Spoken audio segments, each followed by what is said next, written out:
Nationalism in India. As you have seen, modern nationalism in Europe came to be associated with the formation of nation-states. It also meant a change in people's understanding of who they were, and what defined their identity and sense of belonging.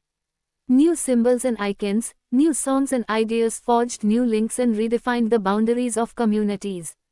In most countries, the making of this new national identity was a long process. How did this consciousness emerge in India? In India, and as in many other colonies, the growth of modern nationalism is intimately connected to the anti-colonial movement. People began discovering their unity in the process of their struggle with colonialism.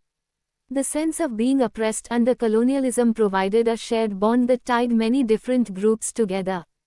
But each class and group felt the effects of colonialism differently, their experiences were varied, and their notions of freedom were not always the same.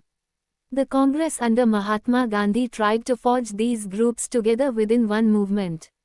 But the unity did not emerge without conflict. In an earlier textbook you have read about the growth of nationalism in India up to the first decade of the 20th century.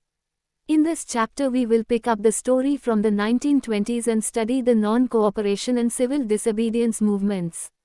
We will explore how the Congress sought to develop the national movement, how different social groups participated in the movement, and how nationalism captured the imagination of people.